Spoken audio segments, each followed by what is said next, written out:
There's a phrase that gets tossed around a lot these days, especially in social media circles. Do not judge.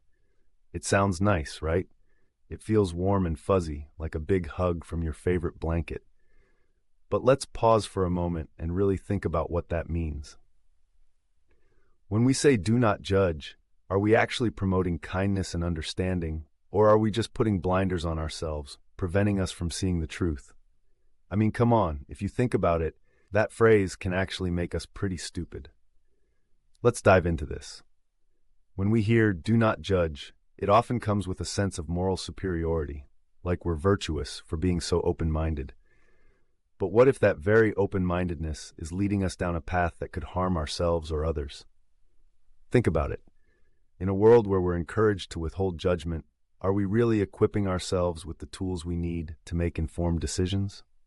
Or are we just sitting back, letting life happen to us without so much as a critical thought?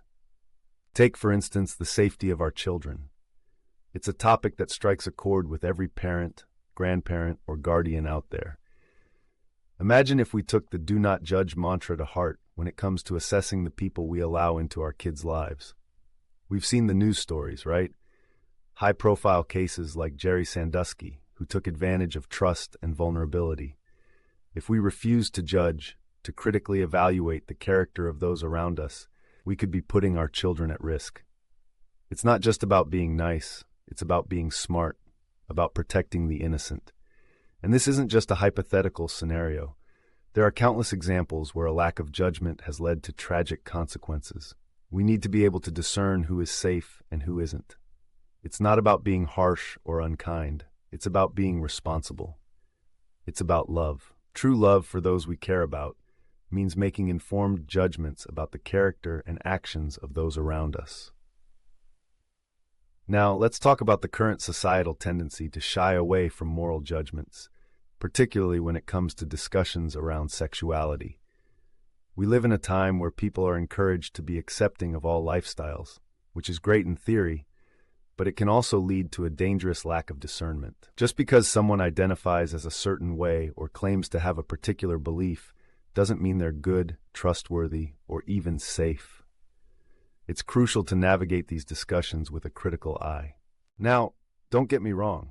I'm not advocating for a witch hunt or a culture of condemnation.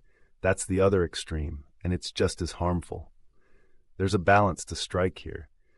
We need to be able to differentiate between wrongful judgment, where we unfairly label or dismiss someone without understanding their story, and righteous judgment, where we assess situations and people based on credible information.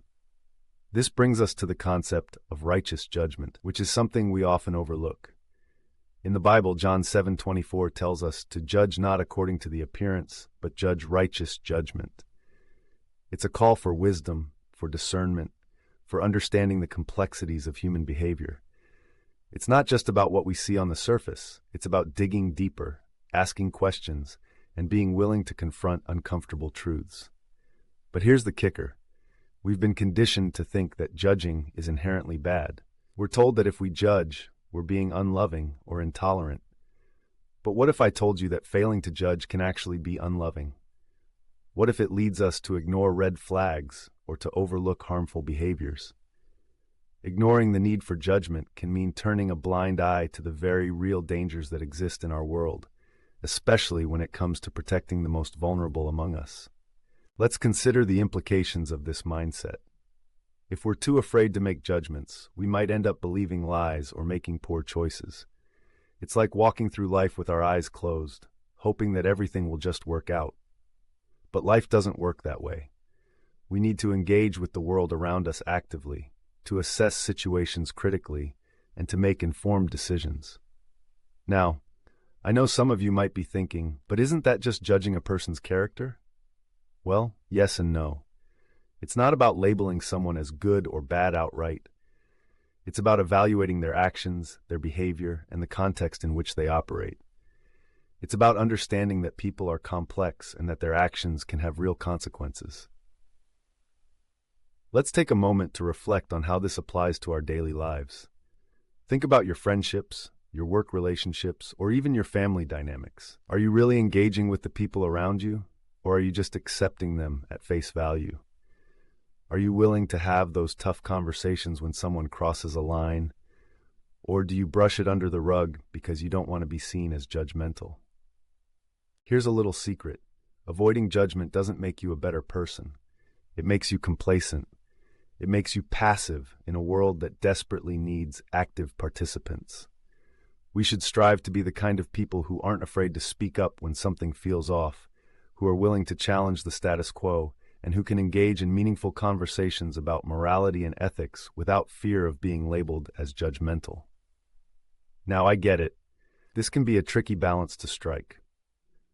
We don't want to become the people who nitpick every little thing, who are quick to criticize without understanding. But that doesn't mean we should throw our hands up and refuse to engage in any form of judgment. We need to approach these situations with empathy and understanding while still being willing to make assessments about what is right and wrong. Let's talk about love for a second. Love isn't just about acceptance. It's also about accountability. If you truly love someone, wouldn't you want to protect them from harm? Wouldn't you want to help them grow and make better choices? Sometimes that means having difficult conversations, setting boundaries, and yes, making judgments about behaviors that are harmful or destructive. So what can we do? How can we shift our mindset from one of avoidance to one of active engagement? First, we need to embrace the idea that judgment isn't inherently bad. It's a necessary part of human interaction. It's how we navigate the complexities of relationships and society. We need to practice discernment, to evaluate situations critically, and to be willing to ask tough questions. Next, we should cultivate a culture of open dialogue. Let's create spaces where people feel safe to express their thoughts and opinions without fear of being shamed or ridiculed. This means being willing to listen to different perspectives and engaging in respectful discussions about morality, ethics, and human behavior. And finally, we need to be willing to stand up for what we believe in. If we see something that doesn't sit right with us, we should speak out. That doesn't mean we have to be harsh or judgmental. It means we need to be honest and direct. We should be advocates for those who cannot advocate for themselves, especially when it comes to protecting the vulnerable. In conclusion, let's stop hiding behind the "do not judge" mantra as a way to excuse our inaction. Instead, let's embrace the responsibility that comes with judgment. Let's strive to be informed, compassionate individuals who are willing to engage with the world around us thoughtfully. Because at the end of the day, it's not about being judgmental. It's about being wise, loving, and responsible.